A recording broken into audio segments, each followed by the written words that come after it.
Gurureva gatihi gurumeva bhaje gurunaiva sahasmi namo gurave na gurof paramam shishurasmi guror matirasti gurau mama pahi guru.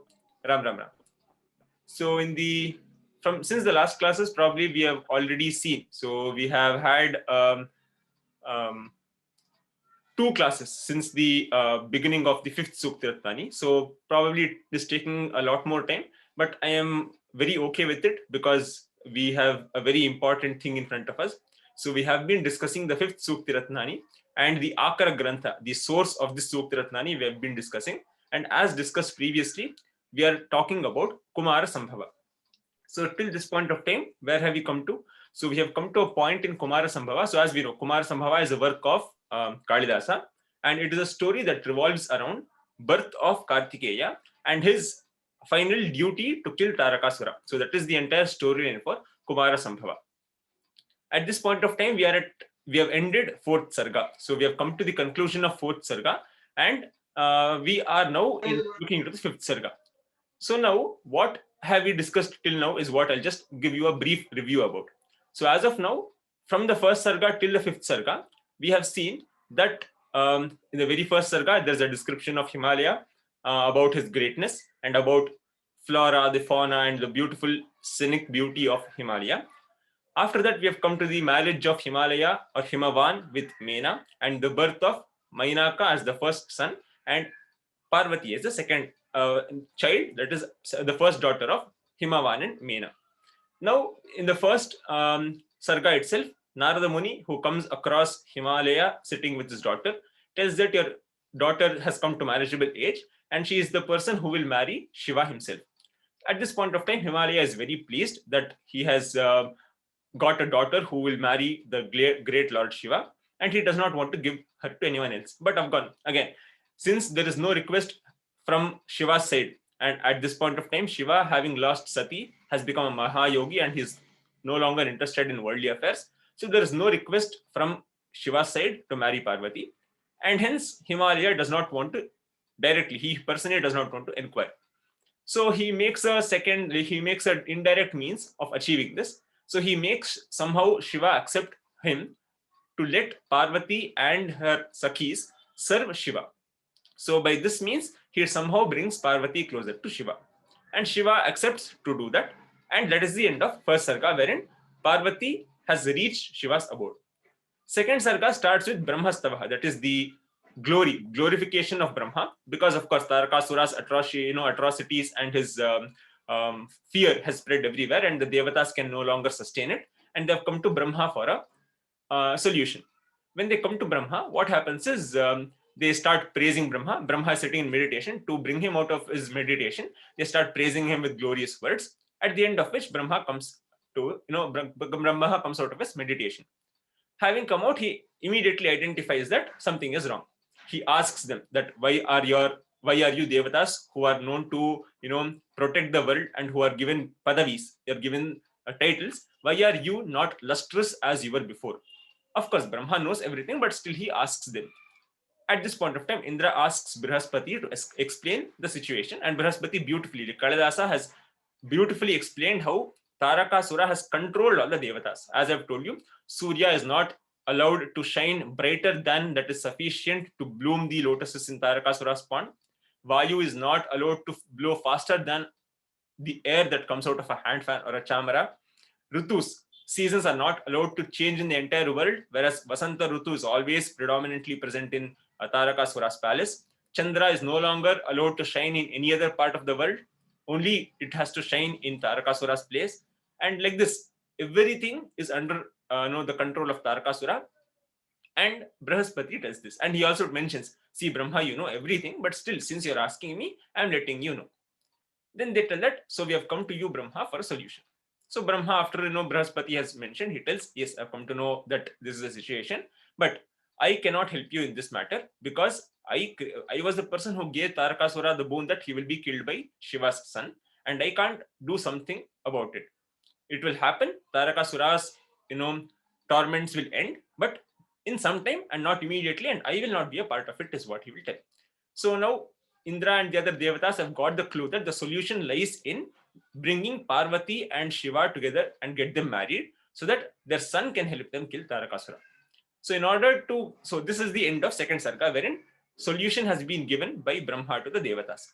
The third Sarga starts with Indra calling Kamadeva, that is Manmatha, to help him. So Manmatha is known as a god of love. So he is called, and after a series of conversation, so Manmatha is told that he has to make some, create some situation wherein Parvati and Shiva start to like each other and they're ready to marry each other.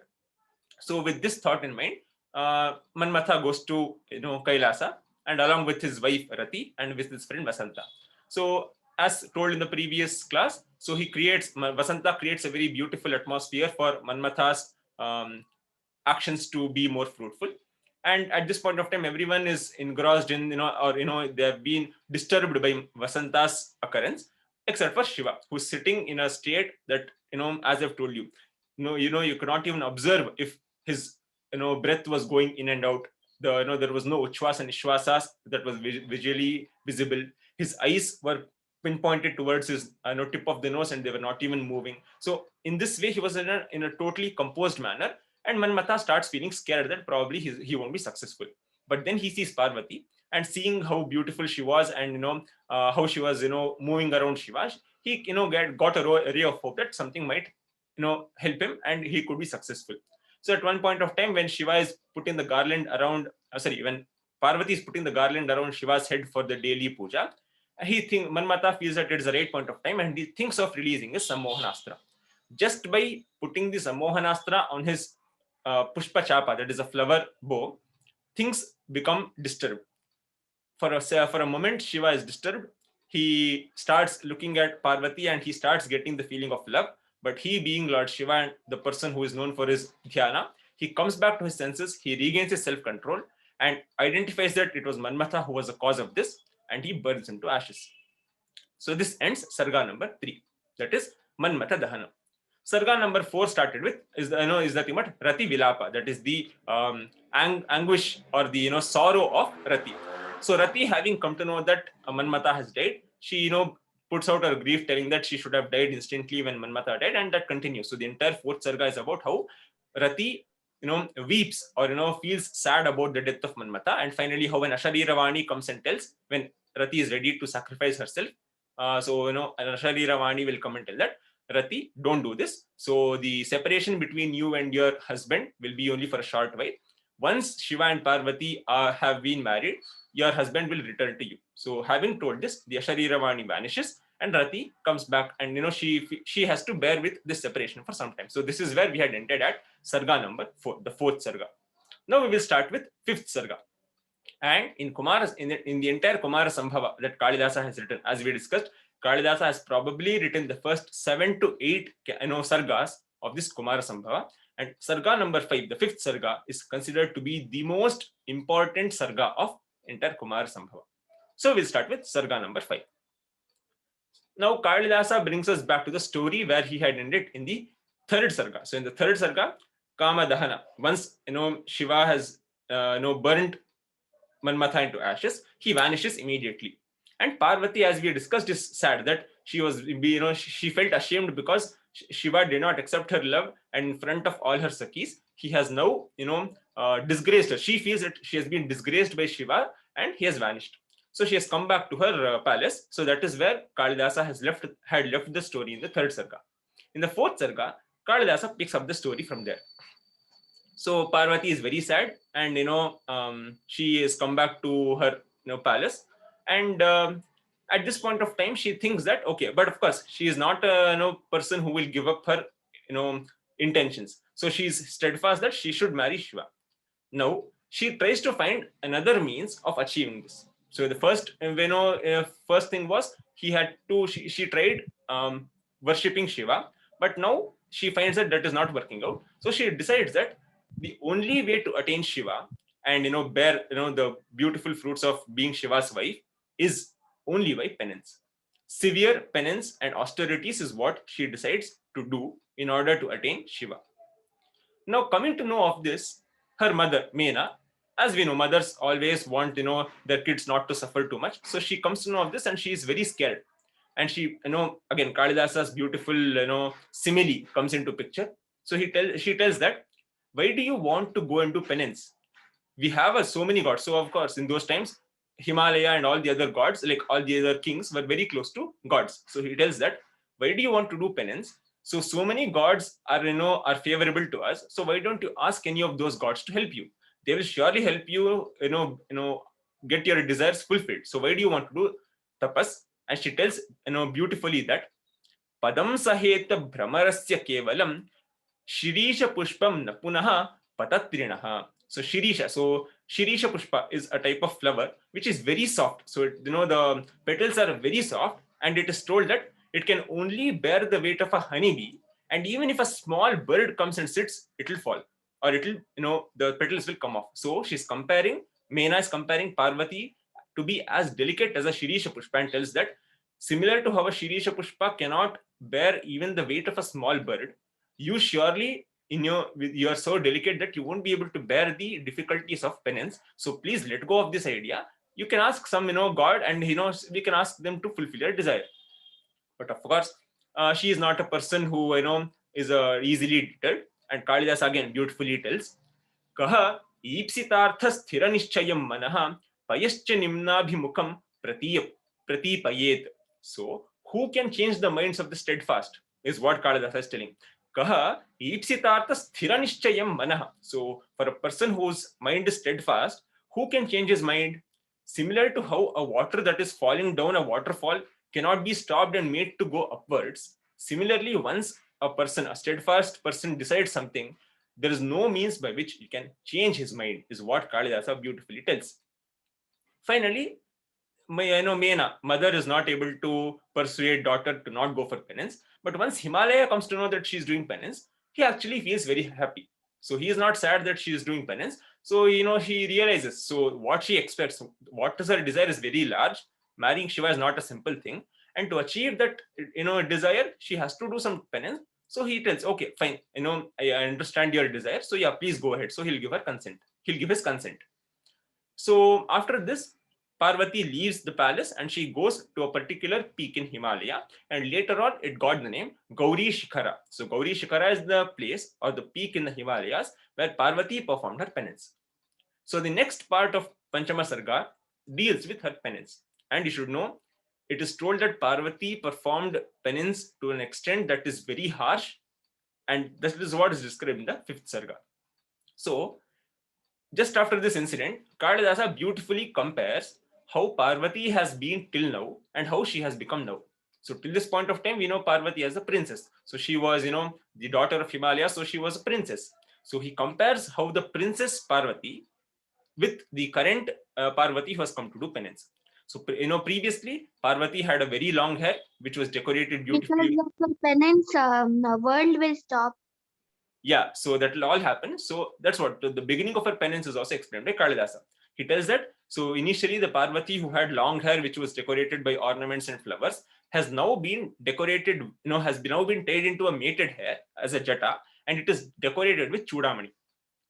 Previously, the princess who wore silk garments and beautiful ornaments is now wearing bark garments. That is the sannyasi dress. Previously, you have the princesses usually wear mekhala. So mekhala is nothing but the ornament that you wear around your waist. So instead of that, now what she is wearing is she has used kusha grass to make a belt. And how is that belt? What is the belt doing to her? Kusha is a very sharp grass, so that belt is actually poking into her skin, and it is causing a lot of injuries. So such a type of belt she has worn. And previously she had alta, so what you call as madarangi or alta that is used to decorate the hands. So her hands were always red because of that. But now her hands are still red, but not because of the decoration, but because she has been picking these kusha grasses and she has been doing japa with the rudraksha mala. So because of constantly using the rudraksha and because of constantly dealing with kusha grass, her hands have become red. That is because of blood. And before this, being a princess, she used to lie on very soft bed and very good place. But now she's sleeping in a place in the forest, and she's sleeping in such a way that she has made her slender arm as her pillow. So when we sleep, we usually put our hand under our heads to sleep. So her hands are very thin, and that she is using as her pillow. So this is the comparison, beautiful comparison that Kalidasa does to show how Princess Parvati is now changed into a complete sannyasini Parvati. Now, having come to this place, so she knows the penance won't last for like a few days or a few months. So she has to stay there for a long time. So what she does is, with the help of her Sakhis, so she'll build a small hut with creepers and trees, and she'll start staying there. And the first thing she does is she starts planting trees. You should understand one thing. Kalidasa is a Prakriti Kavi. He's a nature poet. So he'll always try to add some aspect of nature in his, in his stories. So here also, the first thing that Parvati does once she comes to this place, before even building the hut, is she'll plant trees. Why? Because see, she knows that she has to sustain for a long time. So she'll have to eat fruits, because of course she can't cook food there because she's doing penance. So she has to eat some fruits. She needs some shelter. So for that, the first thing that she decides to do is to plant trees. And Kalidasa, beautiful, again, Prakriti Kavi, Kalidasa is famous as Prakriti Kavi for these descriptions. He tells that this Parvati is nurturing these trees as her own kids. And he beautifully tells, Guhopi yesham prathamatma janmanam naputra vatsalyam apakarishyati. So even though Guha, so Guha is nothing but Shanmukha. So he's telling that even though Shanmukha will be born later as the first son of Parvati, even he cannot take away the Vatsalya, the love that Parvati is giving to these trees. Even he cannot, take away that from these beautiful trees. So he is indirectly telling that even though Shanmukha is the first son born to them, still these trees are the first sons and daughters of Parvati. Beautifully he's described this, and that's why we call Kalidasa as Prakriti Kavi. So even if you read any of Kalidasa's kritis, be it Ritusamhara, anything, he always tries to beautifully describe nature. Even in the third Sargah, when Vasanta tries to come and show his beauty in Kailasa. I told you that birds start chirping, animals start loving each other. That beautiful description of Prakriti is also done beautifully by Kalidasa. So he tells that even Shanmukha cannot take away the Vatsalya or Mamakara that Parvati is showing to these trees. Now, once she starts settling there, something unusual happens.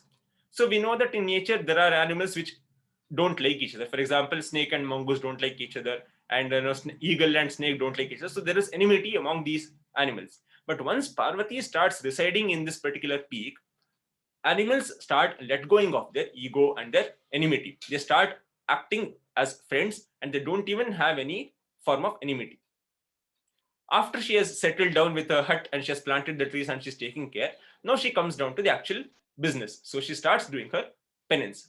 And it is told that she starts doing penance in such a good way, and her practices are so damn good that sages from all around the world are coming to see how she does penance, to learn.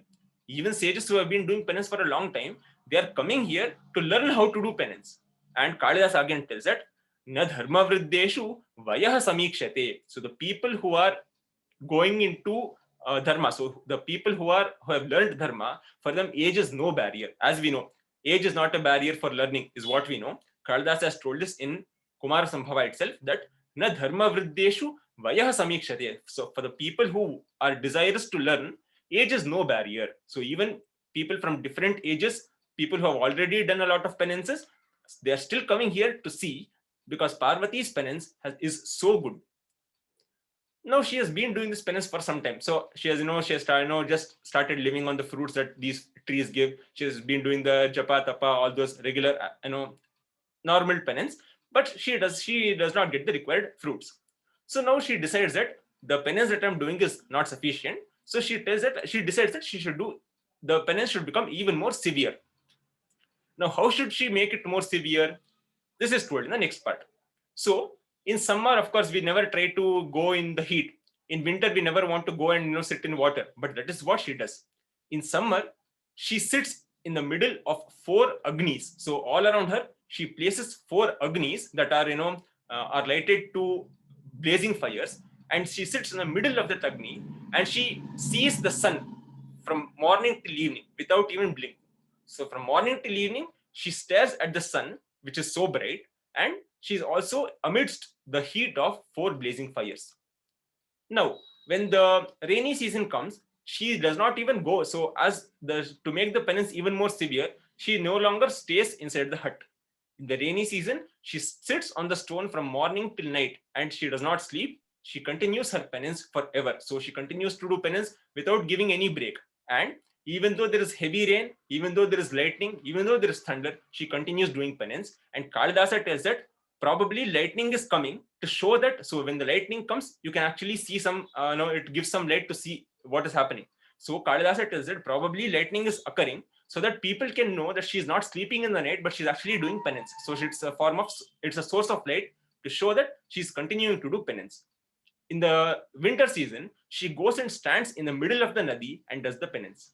So in this way, she's trying to make the penance even more severe. In the summer, she's standing in the middle of the heat of 4 Agnis.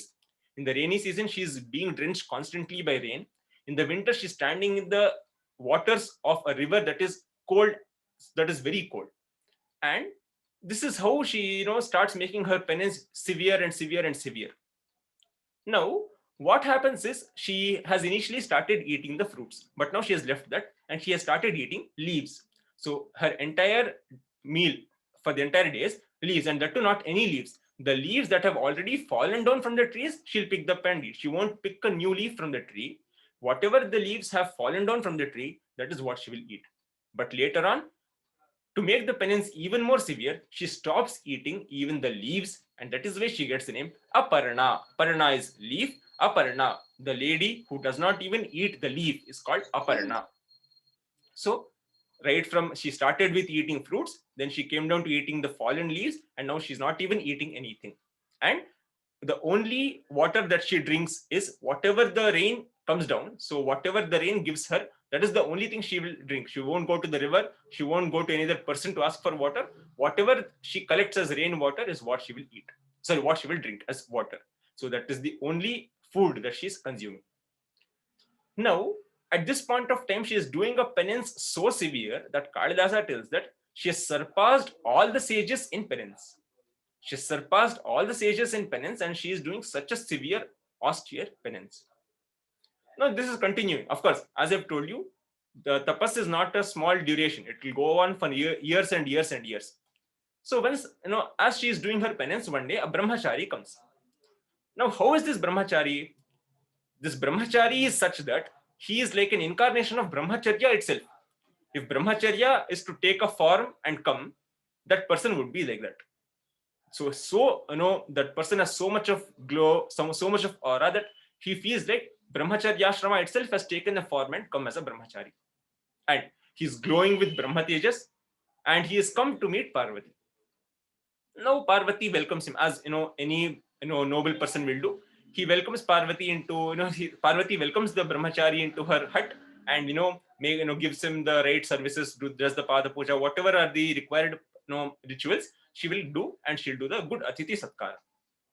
Finally, he tells the brahmachari the first thing. So whenever you read any Mahakavya, the first thing that a new person does when you meet someone new is you ask Kushalo Pari. That is, if you are good, are you good? Yeah. Are you doing well? Are you healthy? So that's what you will ask. Kalidasa's way of Kushalo Pari itself is very beautiful. So now what is the main thing that Parvati is doing? She's doing penance. So the questions asked. So if you're let us say some relatives come home, they'll ask, okay, are you good? So are you healthy? Are your family members all good? That's what we'll ask. But since she's a person who's doing penance, she does not worry about her family at this point of time. So the Kushalopari also will change. That is what Kalidasa tries to tell every point of time. When you're speaking with someone, try to get the correct words to speak. Don't speak anything. Think and use the perfect words to speak, and that is what he uses here. The first thing that the brahmachari will ask Parvati is, Api kriyartham sulabham samit kusham. So for performing your rituals, are there sufficient amount of samit, that is the wood, and kusha? So that is what a brahmachari or a sannyasi will need. Samit and kusha, these are the two things that a person will need to do penance. So here, the first thing that the brahmachari will ask is, Api kriyartham sulabham samit kusham. Are you easily getting samit and kusham for your penance? First question. Second question, Jalanyapi snana vidhakshamani cha. So, are you getting enough water for your, daily ablutions, daily bathing, and for your daily puja, is water easily available to you? Thirdly, he's asking, Api swashaktya tapasi pravartase. Are you doing penance that is fit for your health? Tava shaktya, for your strength. So you should not, it is told that you should not do a tapas that is beyond your strength. So he's asking, Api swashaktya tapasi pravartase. Are you doing a penance that is fit for your strength? And he tells finally that Sharira madhyam khalu dharma sadhanam. This body is the means of doing dharma karyas. Beautifully, Kalidasa has mentioned. So, are you getting enough samit and kusha for your penance? Are you getting water easily for your daily bathing and worship? Are you doing a penance that is fit for your strength? Because this body is what is the medium of dharma. Because if you overexert yourself and finally your body deteriorates, or if you fall ill because of doing over penance, then your entire intention itself is gone to waste, because you can no longer do your dharma. Hence he's asking, are you doing a penance fit for your strength? Now finally, after Parvati will tell, yes, by your grace everything is good, and all these are easily done. And he tells Parvati that, see, your penance has become a model to the other sages. Other sages are now following your penance methods because it is so good and so great that other people are following it. And he tells that, see, Himalaya has seen several great incidents. Ganga has come down from Sargah to Himalaya, to Bhumi via Himalaya, but still Himalaya did not gain so much of famousness, fame. He did not get so much of fame than when you have started worshipping or doing penance. So it's saying that your penance is even more greater, and it is getting Himalaya even more fame than even when Ganga came down to the earth. So that is the greatness of your penance.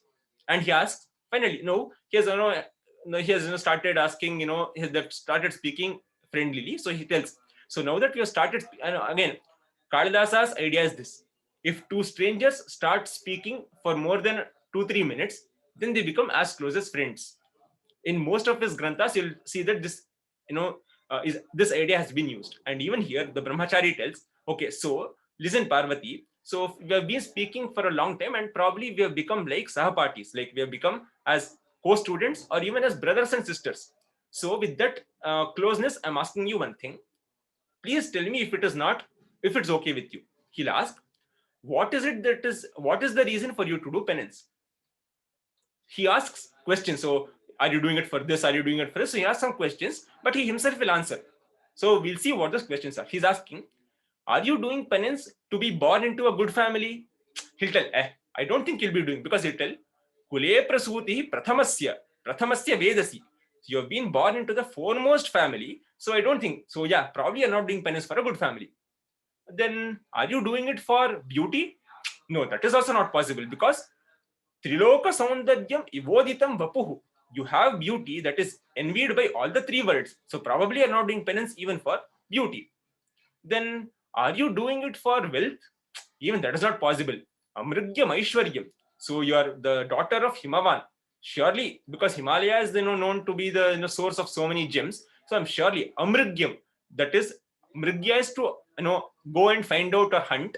Amrigya is something that is available predominantly, or it's available everywhere. So Amrigyam Aishwaryam. Surely you're not doing it for wealth, because Himalaya is the source of wealth himself. So why should you search anywhere else? So probably you're not doing it even for wealth. Are you doing it for youth? No. Navam Vayaha. So you are still in your youth. Why will you be doing it for youth? That is also not a right thing. Then, Phalam Syat Kimataf Param Vada. Then if these are all not the reasons for your penance, then what is the reason for your penance? He's asking. He starts telling, okay, do you want to attain Svarga? Do you want to attain Moksha? So he starts asking one after the other. Parvati is silent. Finally, he tells, then after a lot of these questions, he tells, are you looking for a good husband? At that point of time, Parvati will say, she'll do this. Now the brahmachari will understand. Oh, so you're doing it for a good husband. Then he'll think, but I doubt even if that is the reason, because who is that person who does not want to marry you? Any person who sees your beauty, any person who sees your kula will surely be eager to marry you. When that is the case, who is that person who is so harsh, who is so stone-hearted, that even after seeing you who is so delicate do such a harsh penance, is not pleased by your tapas and who's not ready to marry you. Surely he's some person who is not the right choice for you. Parvati is again silent. Then he understands, okay, it is okay. So you have decided to marry that person, but okay, I don't know why you are deciding to marry him if he's not able to understand how great you are. Okay, fine. So as a relative, as a brother, I will tell you something. So till now I have been doing a lot of penance, and by that penance I've got some fruits. So tapas phalam, I've got some fruits for my from my penance. So I am ready to give you half of it. So you have also done some penance. So you have also got some fruits of the penance. I will give you half of my share of fruits, and you can use that to get any type of husband you want. Now you tell me, what type of husband do you want? So this is the question he will ask. That you have done some penance. You have got some fruits. I have also done some penance. I have also got some fruits. I will give you half of my fruits. Use that also so that you can get your desired husband. And he asks, who is that person whom you want to marry? Tell me. Parvati is silent because she is very shy, and it is told women are very shy about talking about their prospective husbands, so she is very shy. And she tells her Sakhi, who is with her, that please you tell. Of course, she does not tell, she just makes an eye contact telling that you tell. Now the Sakhi will tell, oh Brahmachari, so you know that Shiva who burnt Manmatha in Kailasa? Yeah, that is the Shiva that Parvati wants to marry. But I'm feeling very sad that even after such a severe penance, so Parvati has been doing such a severe penance, but still that Shiva is not ready to accept her as her wife. So I feel very sad that she is doing so much of hard work, but she's not getting the fruits. Now this, Brahmachari will understand, and Parvati will also tell that, see, I feel, Parvati will finally tell. So since none of my other efforts have been working, that is why I feel that tapas, penance, is the only way that I can attain and become the wife of Lord Shiva. Now, having heard this, Brahmachari will change his words. He'll tell, see, I thought you were a good lady, but no, you are not a good lady. What you are desiring is totally wrong. What, like, you decide, wanting to marry Shiva is totally wrong. Hence, I can't give you half of my penance. Now, why does he tell this? He'll tell, see, Parvati, see, I always thought that you are a very intelligent woman, but now I think that you are a very foolish woman. Why? He'll tell reasons. Have you thought of this? If you finally decide to marry Shiva and that Shiva also accepts you, have you thought of this? During marriage, there is something called Pani Grahana, wherein you should hold your husband's hand. Have you thought, when you hold his hand, there are 3-4 serpents who will come and try to bite you? Have you thought of that? Secondly, he'll tell, that person Shiva, he's covered in ash. And how is this ash got? He burns bones, and it will keep falling on you. So yeah, so he'll burn bones in the graveyard, and he'll use that burnt ash to apply on his body. And you who has applied sandalwood paste on your hands, that ash will keep falling on you. Will you be able to withstand that ash, that bhasma? Then he'll tell, see, you will be wearing very beautiful silk clothes and all during marriage. What will the Shiva be wearing? He'll be wearing the hide, the skin of an elephant, and that too it will be dripping with blood. Will you be able to withstand that? And see, you are princess. You have been in the palace and you have walked on flowers, soft flowers. But that guy Shiva, what does he do? He walks in the middle of the dead people in the graveyard. And see, you are a princess who is fit to be riding on an elephant or a horse. But on what does that Shiva ride? He rides on some old bull called Nandi. Will you be able to ride on that bull? Also, there are two things that are unworthy of being Shiva, that Shiva has. So there are two things that Shiva should not have but still has. One is Chandra. So Chandra is known for his beauty, but he has gone and sat on the head of that Shiva. And second thing will be you. If you marry him, you will also be the second thing that is unworthy to be with Shiva. And that Shiva has a very his organs are all defected. His eyes are very big, his nose is very small, his mouth is even more bigger, and somehow he has a peculiar third eye in his head. He looks very bad. His form is very bad also to describe, is what he tells. And you are a person who is born in a Brahmin, like you are you're born in a good family who performs Vedic rites. You perform Homa, Havana, etc. But if you go and try to do homa after becoming his wife, you should use the fire that he uses to burn bodies. You'll have to use that fire to make homas. Do you think you can do that? See, after telling all this, the brahmachari will tell, see, your decision is wrong. Just end your penance here, go back to your place and find a very good husband who is born into some, who's a very good king, or some, who has done some good tapas. You go marry him. But leave this foolish idea of marrying this Shiva, because see, he's all like this, and there's no comparison between how beautiful you are and how ugly that Shiva is. He'll tell this. Now Parvati has now decided to marry Shiva, and she's not ready to tolerate. She gets angry. Yeah, so she gets angry. She's not ready to tolerate this words told by Brahmachari, and she tells, see, aloka samanyam achintya hetukam dvishanti mandas charitam mahatmanam. Foolish people, they simply blame great people. They won't even know what greatness that person has, what are the good deeds he has done, or what great things he has done. Still, just for sake of hating someone, they just start hating great people. So you are also one of them. You are also hating Shiva without even knowing his greatness. So then she explains. So till now the Brahmachari explained how Shiva is. Now Parvati will explain how she sees Shiva. So she sees that he doesn't have much. So Shiva, what does he does? He does not have a palace. He does not even have a house. He does not have beautiful chariots or anything. But she tells that he may not have much, but he is the person who will fulfill every other person's wish. So if you pray to Shiva, your wish will be fulfilled, even though he does not have. He may not want that, but he will still fulfill. He is the fulfiller of all wishes.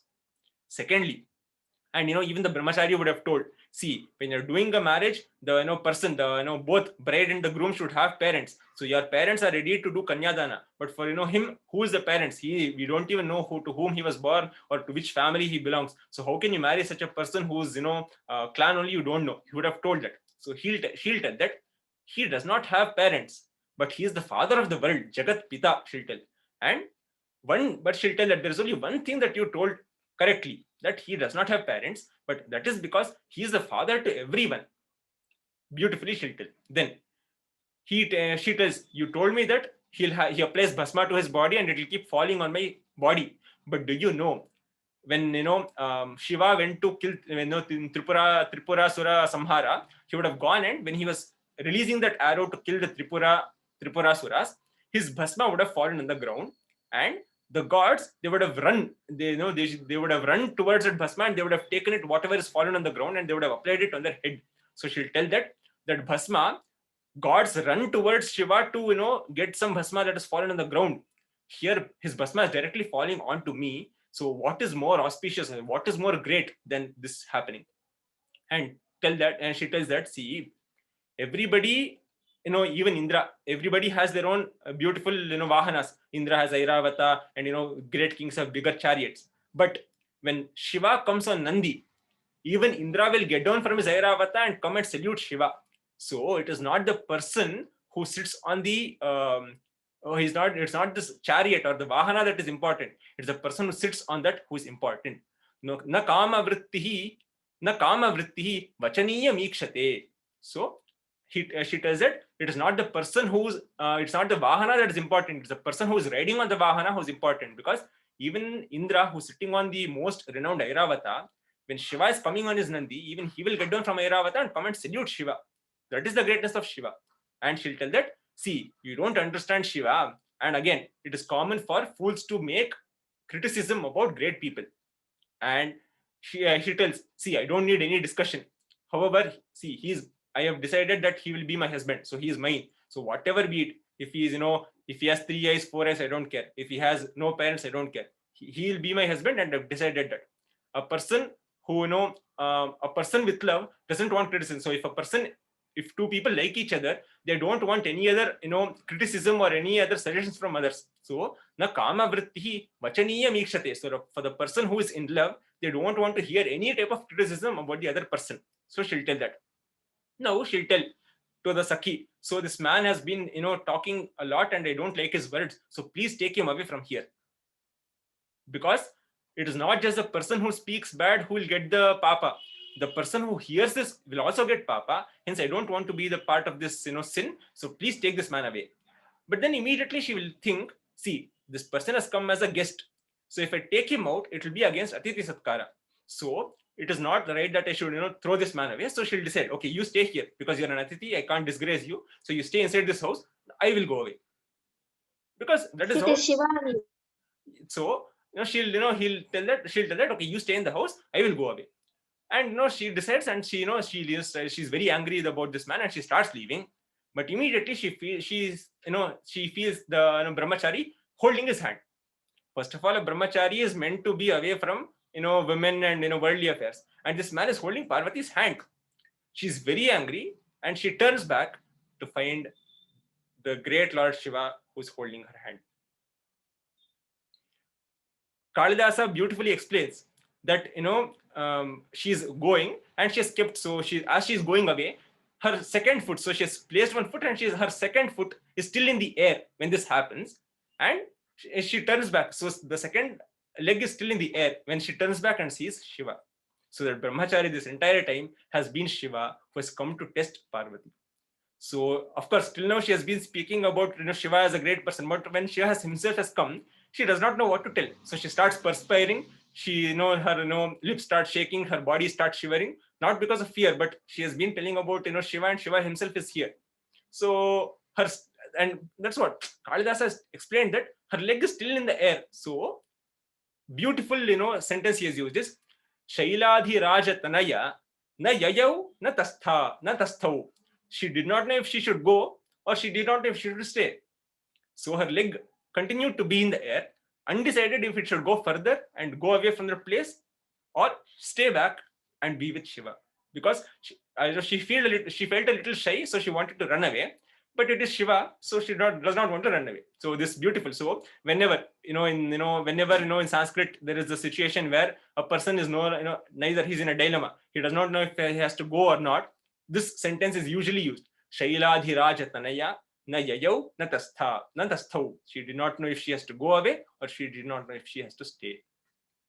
And it was as though a mountain had blocked the path of river. So river is known to flow. Nothing can stop the river. But when a mountain comes in between, it does not know if it should go around it or stop. Similar to that, Parvati was stopped in her tracks. So beautifully, Kalidasa. That's why Panchama Sargah is the most beautiful part. And why is it beautiful is the last shloka of this particular Sargah, which tells that once Shiva has shown his form, that he was the brahmachari and he had come to test Parvati, and he tells, "Oh Parvati, your penance has been immense, your penance has been great, and from this moment I am your servant. I am your servant, and from this moment on I will serve you. And why am I your servant? Because I am Chandramouli, and still you have purchased me, you have bought me because of your penance. Me, the Chandramouli, you have bought me because of your penance," is what she'll tell. And that's it. So in that instant, after all these years of penance, so finally she has seen the fruits come, and in that instant she forgets all the difficult times that she faced, and she is now very happy. So this is the beautiful positive ending of fifth Sargah. That is, again, Lord Shiva himself is saying that I am your servant and you have purchased me because of from your penance. And at that point of time, Parvati forgets all her difficulties that she faced, all the hardship that she faced, and she is very happy. So at this point of time, you will, this is the point where fifth Sargah ends. And sixth Sargah is a very short one. So sixth Sargah, again, starts with Parvati. So again, now Shiva has told that I am your servant and I will marry you. He didn't mention I will marry you. He just told that I am your servant. But Parvati is again, she has her doubts. So she'll ask her Saki, "Oh Saki, please go and ask Shiva if he actually meant that he wants to marry me." Again, Shiva will tell, "Don't worry, I will marry you." After this, Parvati is asked to go back to Himalaya's palace. Now, at this point, Shiva remembers the Saptarishis. The Saptarishis come, they descend from the sky, and they stand in front of Shiva. And among the Saptarishis, there is also Arundhati. All of them come and salute in front of Shiva. And again, Kalidasa beautifully mentions, Stri Puman iti anastha yesham vrittim hi mahitam satam. So he tells that Shiva, even though there was one woman among 7 Saptarishis, male Saptarishis, Shiva never discriminated between male and female. Stri Puman. So he does not discriminate between male and female. because all he thinks about is their fame, greatness. So that's what Mahatam Satam. So great people's fame does not come from their being male or female, it comes from their greatness itself. So in the same way, Shiva being the great soul, he did not discriminate between male and female, he just saw them equally because of their greatness. Now, among the Saptarshis, now this person, Shiva, sees Arundhati and he feels probably after marriage, that is, a wife is surely needed to perform all the dharma karyas. Kriyanam khalu dharmanyam sapatnyo mula karanam. Kalidasa mentions that Shiva feels that a wife is surely mula karana, the main reason that a man will achieve all the dharma karyas. So, kriyanam khalu dharmanyam sapatnyo mula karanam. So, because having married Arundhati, Saptarishi, that is, the Saptarishi who married Arundhati, has been able to do all the dharma karyas because she was such a good wife. So he feels that even I should find a wife because all my future dharma karyas should become fruitful. Now, the Saptarishis praise Shiva because Shiva remembering Saptarishis is something great. So they tell that, oh, all the fruits that we have, all the fruits of our penance has come to fruition because Shiva himself has remembered us. So they come, they praise the Lord and they ask, and they ask, what is it that you want? Because today we feel that we have been taken to a higher level. We are even greater than gods because Shiva has remembered us. After this, they salute and ask, what is it that Shiva wants? Shiva will tell, O Saptarishis, so the reason for calling you is I have decided to take Parvati as my wife. And again, a beautiful simile that he uses is similar to how a person doing a homa, the Yajamana, how he collects Arani and gets Arani or takes Arani. Similarly, Arani is a type of wood that you use for homa. So it is similar to how a Yajamana who's performing a homa takes these wood for the homa. I am taking Parvati as my lawful wife. So please go and inform Himalaya that you be my people, you be my requesters. So you be my yachakas asking Parvati's hand for me. And please go and inform Himalaya to make the necessary arrangements. And he tells that any decision or any relationship that is based on good reasons, that is made for good reasons, it will always bear good fruits and it will not bear bad fruits. Vikriyayaina kalpante sambandhaha sadanushtitaha sad anushtitaha. The work that is done for good reasons will always give you good fruits. It will not give you bad fruits.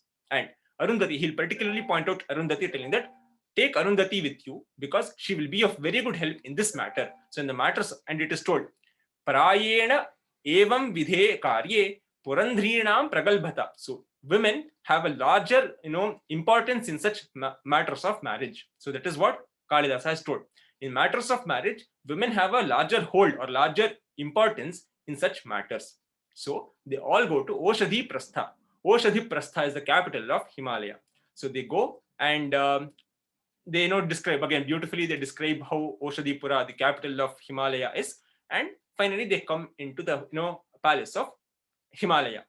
Himalaya is very happy that they have Saptarishis along with Arundhati have come. So he performs all the Atithi Satkara and he tells that your visit is unexpected. How is it unexpected? He tells it Apameghodayam Varsham. So similar to the rain that came even without clouds. So how do you know that it's going to rain? You'll see the clouds, you'll have dark clouds and you'll realize, okay, it's going to rain. But the arrival of Saptarshi is such that it is like the rain without clouds. So hence it was unexpected. Secondly, Adrishta Kusumam Phalam. So fruits are, you will get the fruits only after the flowers have changed. So they have come like fruits which even did not even show signs of flowers. So in such a way, their arrival is unexpected. So he tells that, what is it that you want from me? Because you are Saptarishis, you are capable of doing everything. So why have you remembered me? Probably it is just to purify this palace of mine that you have come here. So again, please tell me, what is it that you want? And Kalidasa beautifully mentions that he tells this twice. How does he tell it twice? He has a very big palace. So the first one comes out of his mouth. He tells, what do you want? Please tell me, I'll fulfill your wish. And this echoes back. So Kalidasa beautifully describes this as, he tells that he can do it twice. His voice and his echo, both of them tell that he can fulfill the wishes of he can fulfill the wishes of Saptarshis. Now, Angirasa, one of these Saptarshis, he is told to speak. Angirasa is told to be very good at speaking matter. So if anything has to be spoken, Angirasa is the person chosen for that. So Angirasa is asked to speak. Again, Angirasa comes, he describes that, oh Himalaya, you know about Lord Shiva. He again describes, and he starts saying that Shiva has, is in the atoms. He's even in the biggest of creatures. So such a type of Shiva wants to take, your daughter Parvati as wife, and he'll tell he'll describe the beauty of Parvata Raja Himalaya. He'll tell that Tiryamurdham adastascha vyapako mahima harehe trivikramodyata tasya satu swabhavikaha tava. He'll tell that in Trivikramavatara, that is in Vamanavatara, even Lord Shiva, even Lord Vishnu found it difficult to cover Bhumi, Akasha, and all the three worlds. That is Bhumi, Madhyama, and Akasha. All the three worlds. When Vishnu wanted to cover all of them, he had to become so big. But it is very common, Swabhavika. It is it's in nature for you, because it starts in Patala.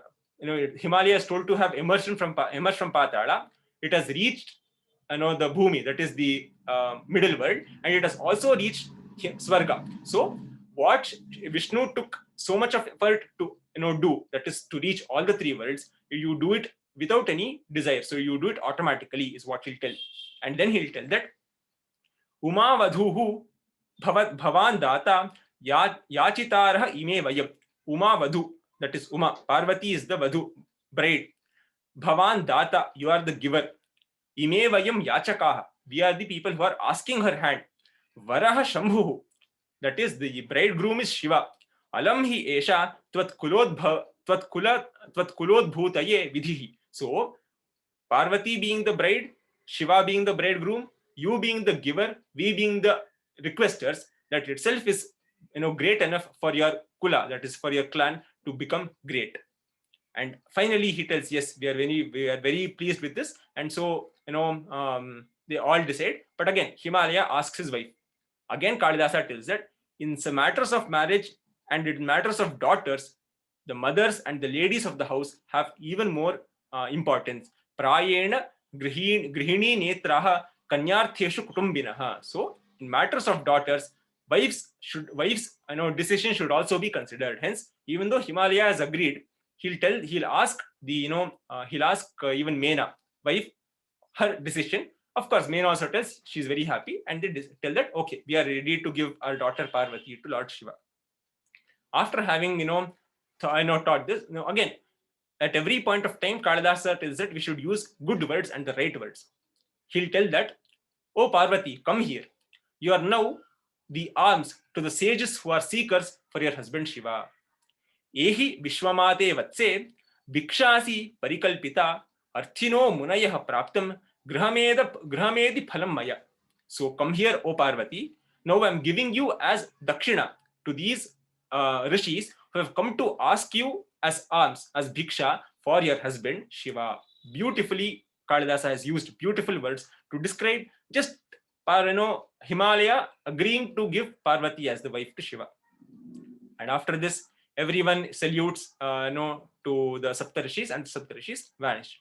And Parvati, Arundhati, who is come with the Saptarishis, she speaks with Parvati and she tells what is Grihini Dharma, how should a wife behave. So she tells all these things beforehand, and she again, by this time the mother is always the one who grieves the most during marriage. So she's already starting to grieve. So Arundhati will also console Meena that don't worry, your daughter is being married to one of the greatest persons, Lord Shiva. So don't worry.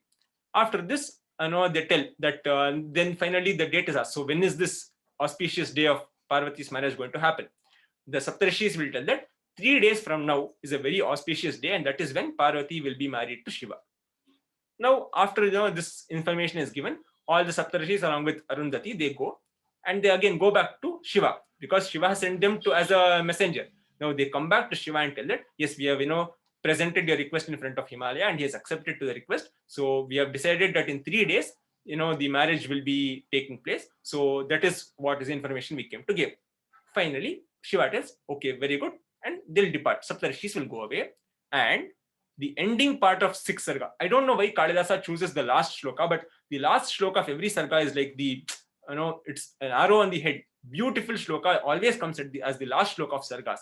In the previous one, it was Shiva telling that I'm your servant. But in this one, he tells, Shiva, Kalidasa tells, Pashupatirapi tan yahani krichat agamya. So he tells, the meaning is, Shiva, who is also known to be the person who has total self-control.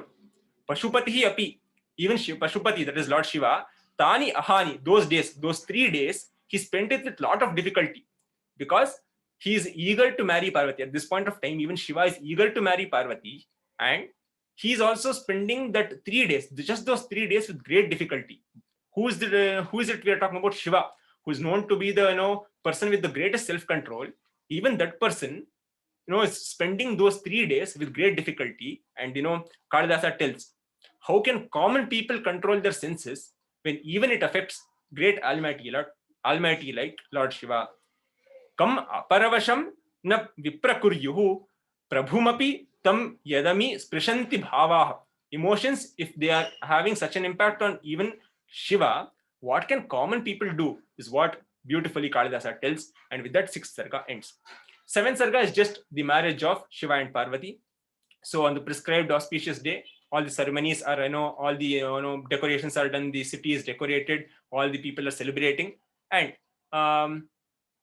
the relatives have come from from far lands. They've got ornaments, and they're making Uma, that is Parvati, wear these ornaments. They're applying these sandal pastes, the turmeric, the vermicillin, the kumkumam. Everything is being put, and at the exact time, so Uttara Phalguni Muhurta, at this particular time, she's decorated with the garland. She's put, she's decorated in the ceremonial dress, and she's brought to the main place where the marriage is going to happen. At this point, as in most of the stories, she always has these friends who make fun. So one of the friends tells, so in the previous Sarga, Shiva has told, I'm your servant. So the one of the Sakhis, a very funny way, she tells, okay, now that you are being married to Shiva, who's already told he's your dasa, so probably once you marry him, you should try touching your foot and stamp on that Chandra who is sitting on his head, to indirectly tell that he has already told he's your servant. So probably you will place your leg on his head, indirectly telling. So she makes fun that probably he'll be under your control. So why don't you try touching your leg to his head? So they make this fun. And after all this is done, her mother Meena comes and she puts the tilaka. It's always customary that the mother of the bride, she comes and puts the tilaka. And after that, she's made to touch the legs of all the married women. And after this is all happening at Oshadi Prastha, the capital city of Himalaya. Now the other side, bridegroom side, what is happening in Kailasa? So all the ornaments are all brought, all the beautiful silk garments are all got for Shiva to wear. But now Shiva, he is a Vairagi. What he'll do is he'll just, because all the Ganas and all these sages, with lot of love they would have got. So he does not want to disrespect them, and he does not want to dishearten them. So what he'll do is he just touch them. That's all. He does not wear any of them. He just touch all those ornaments and dresses, and he'll keep quiet. What he'll do is he'll take the kapala. So he's wearing a kapala mala. So just by thinking about it, the kapala mala will become a very beautiful jewel, a necklace. He's wearing the charma as his dress. It will become a beautiful dress. The third eye he has, it will become a tilaka. And the snakes that are, snakes are always there around his neck, around his arms, everywhere. They all become beautiful ornaments. So now, Shiva, who always used to wear kapala, who is, sarpadhari, who is wearing a charmambara, everything, he's now, of course, it's not like he's wearing other ornaments. As a temporary fix, as a temporary arrangement, he has converted all these things as suitable for the marriage. So now, as a beautiful bridegroom, he has come and he sits on his Nandi. Mounted on Nandi, they start their journey from Kailasa to Oshadipura. And all the other Ganas and all, as we know, they're all very excited, so they're all singing on the way. Now, Surya comes and he holds an umbrella. First, of course, it's customary that, the bridegroom, you should always bring him under the shade of an umbrella. So Surya does that job. So Surya comes and he holds the umbrella for Shiva to go. Ganga and Yamuna come and, they start swaying the chamaras to, give him some fresh air. And Vishnu starts, celebrating. He starts shouting, Jayata Shankara, Jayata Shankara, Jayata Shankara. So he starts, excited, in an excited tone, he starts telling this. And all the gods also, they come. So on the way, so even before he reaches Oshadipura, because now Parvati, so the Kanya Paksha is ready. They have all the relatives. But since Shiva is he's an Ajata. We don't know if he's born or he had any parents. So since he does not have any relatives, so all these people become his relatives. The Ganas, the sages, the Saptarishis, the Devatas, all of them are his relatives. So that is the Vadu Paksha. Varapaksha. Vadu Paksha is ready. Varapaksha is now getting ready. So all the Devatas come and they salute to Lord Shiva. Again, Kalidasa beautifully tells a shloka. Kampena Murthnah Shatapatra Yonim. So, how he responds to each of these. So, Brahma is there, Vishnu is there, the Devatas, Indra, Vayu, Yama, all of them are there. So, how does he respond when each of them salute is beautifully told by Kalidasa. Kampena Murthnah Shatapatra Yoni. So, just by shaking his head, he, he nods, and when Brahma salutes, he'll just nod. Kampena Murthnah, he'll just nod. Next, Vacha Harim Vritrahanam Smitena. So when Vishnu comes and salutes, they have a small conversation. Just, how are you? Are you good? Was the journey safe? Just a few words. So when Brahma saluted, he just nodded. When Vishnu came and saluted Shiva, they had a small conversation. When Indra came and saluted, Smitena, he gave a smile. And Alokamatrena Surana Sheshan. When all the other gods came, he just glanced at them. He just looked at them. What is the meaning of this? Sambhavayamasa yatha pradhanam. Based on their seniority and based on their level, he did the right thing with them. So Shiva and Vishnu are, contemporary. So they both are nearly the same. So they had a small chat there. But since Brahma is, the person who is above them, so, he is respectable. So he just nods. Indra, since he's the god of all the devatas, he just gave a smile. But all the other devatas, he just glanced at them. So based on their prominence and based on their greatness, he did these following things when they came and saluted. So beautifully, Kalidasa has told that you should act in a way similar to the other person's level. You can't go and start having a chat with Yama or some other person, because you should maintain your level. You should maintain a dignity. You should not be rude, but you should maintain a dignity and do the correct thing with correct people. That is what Kalidasa has told here. After all this is done, both the parties, Vadupaksha and Varapaksha, they meet at the capital's gates and they're welcome. So the Vadupaksha, that's Himalaya and all the others, they welcome Lord Shiva. And at this point of time, actually Kalidasa's description is very beautiful. The ladies of the, now that Parvati is the only daughter of Himalaya and she's getting married, so the people are all excited. They want to see who is this person who is, lucky to marry a lady like Parvati. So of course, the ladies are always more inquisitive about such matters. They, are the people who are, are told to involve in gossip. So Kalidasa beautifully tells that women are the people who are, involved in the gossips. So they want to see who is this Shiva who that, Parvati is marrying, who's so great to marry, Parvati. So they want to eagerly see. They could have come to the marriage, but even before they go to the marriage, they want to see this bridegroom. So how they react is what beautifully Kalidasa tells. So all these women are getting ready to go attend the marriage, but still they're not ready because the muhurta is still later. They're still, the Varapaksha is still coming. So one of the ladies, her servant is tying her hair, but just because she heard Shiva coming, she just went out, without her hair, tied, and it's all flowing out. Another woman, she's getting her hair colored, so mehendi or something as you apply. So she's getting her hair colored in some beautiful color, but when she hears Shiva come, she forgets that she's applying color to her hair, and she just runs out, and all that color falls onto her beautiful dress, and that hair is still wet with that dye. One more lady, she's applying kajal to her eye. She has put it on one eye, and listening to that Shiva has come, she just goes out with just one eye's kajal, and that too in the hurry, that kajal would have scrubbed on her face and it would have made a big mark. Without even thinking, she would have come to see Shiva. And that's so in the one lady, she's actually tying her dress, and she's tying her dress, and finally she does not even tie it correctly. She comes out in the same way, and it starts falling. She in the middle of the entire people, she just holds her dress with her hands and she stands there watching Shiva. So Kalidasa is telling that Shiva is so attractive, and Shiva is his figure is so great that people who come to see him forget what they were doing. So in this beautiful way, Kalidasa describes that Shiva captivates the minds of all the people of Oshadipura. And finally, after everything is done, so Shiva and Shiva is helped. So Shiva is now sitting on Nandi. So he has to get down. So Vishnu helps him get down from Nandi, and they enter into the palace. And after this, as the usual, so the marriage happens. So Arundhati Nakshatra Darshana is done after the marriage, after Saptapadi is done. And finally, they are wed to each other. And after all this, now they go for blessings. Of course, Shiva is himself the Lord, but still, it's customary for a newly-wed couple to go and salute and take blessings from the great people. So they go and first they go to Brahma. So now Brahma, when Parvati salutes or when Parvati bows down, he tells, "Be the mother of a hero." But even that Vachaspati, again Kalidasa beautifully explains, even that Brahma, who's known as Vachaspati, the father or the progenitor of words, even he did not have words to bless Shiva. He blessed Parvati easily, tells that you'll become a mother of a hero. But to the Shiva who came for blessings, even Vachaspati did not have words to tell. Finally, after all this is done, of course, they didn't have any more else, so they just would have gone to the parents. And after all this is done, it is customary. So later, after all the marriage is done, so they have a small dance performance, and after enjoying all this, so they go back.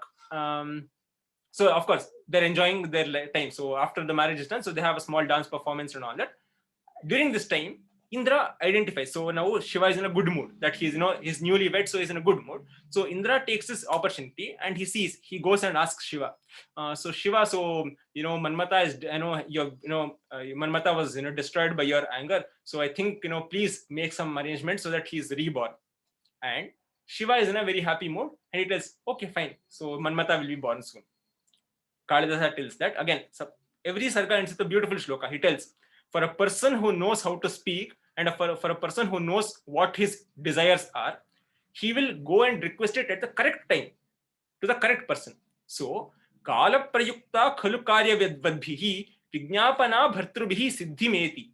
For a person who knows what he wants, he'll approach his master or the person who can help him at the right time, and surely when he does this, his intentions will be siddhimeti, will be fulfilled. So in this way, seeing the right moment, seeing that Shiva is in a very good mood, he's in a happy mood, Indra approaches Shiva and tells that, please, help Manmatha reincarnate. And in that mood, good mood, Shiva accepts. So, Vijnapana Bhartushu Ka Siddhimeti. So, these, pleadings or the desires that you present in front of the masters at the right time will surely be fulfilled.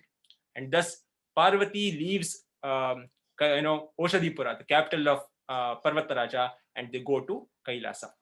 So this is actually where I would end, because as I've told you, I've not found any manuscripts that give you details or any translations of all the 17 sargas. But as a whole, what I can tell you is, after this, it is the time like when Karthikeya is born, and how he is trained by Shiva to become a Yodha, how he becomes a Senadhipati, and finally Kumarasambhavam ends with Karthikeya fulfilling his destiny to kill Tarakasura. So 7 sargas is what I have found the meaning for, probably because it was these 7 sargas that Kalidasa wrote. So beautifully, this is describing right from the birth of Parvati till the marriage of Parvati in these 7 sargas. And probably after this, I didn't find any other manuscripts, but if I get a chance, I'll probably make a separate video, not for Sukthirathnani as such, but I'll make a separate video of what those remaining 10 sargas deal with. But as of now, this is where we will conclude Kumarasambhavam. So Kumarasambhavam is this part of Kalidasa. And now, coming to the Sukthiratna. Where does this particular Sukthi come? Kleshaha phale nahi punarnavatam vitatte. Where this shloka comes is the 5th Sarga. As I told you, 5th Sarga is the most important Sarga. And again, the last shloka is what is the most important shloka, and that is where this particular shloka comes. The entire shloka is this. Adhya prabhriti avanangatangi tavasmi dasaha kritas itivadini chandramaulo ahnayasa niyamajam klamamutsa sarja klesha phale nahi punarnavatam vidhatte. So again, this is where Shiva tells, Adya prabhriti avanitangi tavasmi dasaha. Avanitangi. So he's addressing Parvati as a lady with avanitangi, that is very slender arms. So he's telling that, oh avanitangi, oh Parvati, Adya prabhriti, from today, tavasmi dasaha, I am your servant. Kritah tapobhi. I have been purchased. Kritah is something that is purchased. Aham Kritah. I have been purchased by what? Tapobhi, by your penance. Vadini Chandramauli. So me, Aham Chandramauli. I am me Chandramauli has been purchased by you by your penance. Ahnayasa niyamajam klamam utsasarja. Having listened to this, klama is tired, fatigue, tiredness or fatigue. Utsasarja, she forgot about her fatigue or her exhaustion. Because of her difficult penance, she was exhausted. But at that moment, when Shiva told these words, she forgot her fatigue and klesha phale nahi punarnavatam vidhatte. So klesha, the difficulty, phalena, by the fruition, when you get the fruits of your difficult tasks, punarnavatam vidhatte, it becomes refreshed. So after being putting a lot of efforts into something, when you get the fruits, you don't think about that hard work that you have put in. For example, let us say you're preparing for an exam. You have worked hard, you have studied day and night, you have studied very hard. Finally, when you get a very good rank, you don't think, okay, I spent so much of time. You're very happy. So you feel that, okay, fine, I'm very happy. So you forget about the hard work that you have put in. Of course, you'll remember it, but you won't think, oh, I spent so much of time. I was so tired. You don't think about that. Once you get the fruits, the correct fruits for your efforts, you will forget the efforts that you put into it and you'll be refreshed. You'll be ready to do another task. That is what Kalidasa beautifully mentions. This is the last line. Klesha phale nahi punar navatam vidhate is the last line of the Panchama Sargah. And it's a very beautiful. So this entire shloka is very beautiful. And I was actually very impressed by how Kalidasa is told. Tavasmi dasa, I'm your servant. So when Kalidasa has told such a thing, it is something beautiful. So finally he tells, when you get the fruits for your efforts, all your efforts, all your fatigue will be vanished and you'll be refreshed. That is what is the meaning of klesha phalene punarnavatam vidhatte. ಒಂದು ಕಷ್ಟಪಟ್ಟು ಮಾಡಿದ ಕೆಲಸಕ್ಕೆ ಉತ್ತಮ ಪ್ರತಿಫಲ ಸಿಕ್ಕಾಗ ಆ ಕೆಲಸವನ್ನು ಮಾಡುವುದಕ್ಕೆ ಪಟ್ಟ ಕ್ಲೇಶವು ಮರೆತು ಹೋಗುತ್ತದೆ. That is the meaning of this Sukthirathnani. So with that, we have taken 3 classes for Kumarasambhavam, but I feel it to be worth it. So whenever you get a time, please, if you get, I'll try to find any English story that you can read for Kumarasambhavam, and I would ask you to probably read it on your own, because Kumarasambhavam is probably one of the greatest works in Sanskrit, and I'm very happy that I could give you 3 classes of Kumarasambhavam. Of course, probably I'll make a separate video if I get a chance after reading through those remaining 10 sargas. So that will be a different time. So as of now, klesha phale nahi punarnavatam vidhate, we have completed the 5th Sukthirathnani. So any doubts in today's class? Yes, Anna. Yeah. No doubt, Anna. Anna, can you upload the shloka? Can you upload the Adya Prabhati shloka on the group? Adya Prabhati? Possible? Yeah, sure. Yeah, fine. I'll do that.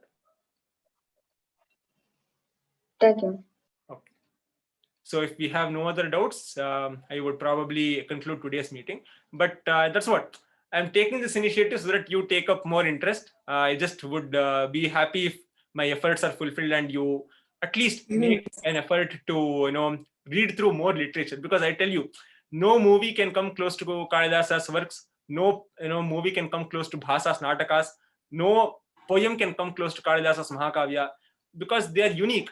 You can make hundreds of movies, you can make hundreds of sci-fi films, but still nothing comes. So have you ever come across a story as good as Swapna Vasavadattam? Have you ever come close to any thriller or movie that is close to Mudra Rakshasam? All these are plays that have their own different level. So they're a totally different level. Until you replicate it, you don't get that greatness. You can't create another work equivalent to that. So please try to read more of these stories. I'll probably make a list of stories that you can read, because I know you are still in a very young age. It's not a time to go through Mahakavyas, but I'll try to make sure to give some names of some granthas or stories that you can read and enjoy. So I hope that will again help you delve more into Sanskrit. So that is my intention. So I just hope that is fulfilled. Okay, so if you have no other questions, you can conclude today's meeting. Okay. Very nice. ரொம்ப நல்லா இருக்கு, ತುಂಬಾ ಚೆನ್ನಾಗಿತ್ತು. ಈ ತರಾನೇ ಮಾಡ್ಬೇಕು ಮಕ್ಕಳಿಗೆ, ಒಳ್ಳೇದು. Okay, so we'll conclude today's meeting. Thank you. Gurureva gatihi gurumeva bhaje gurunaiva sahasmi namo gurave na guroh paramam shishurasmi gurormatirasti gurau mama pahi guru. Ram.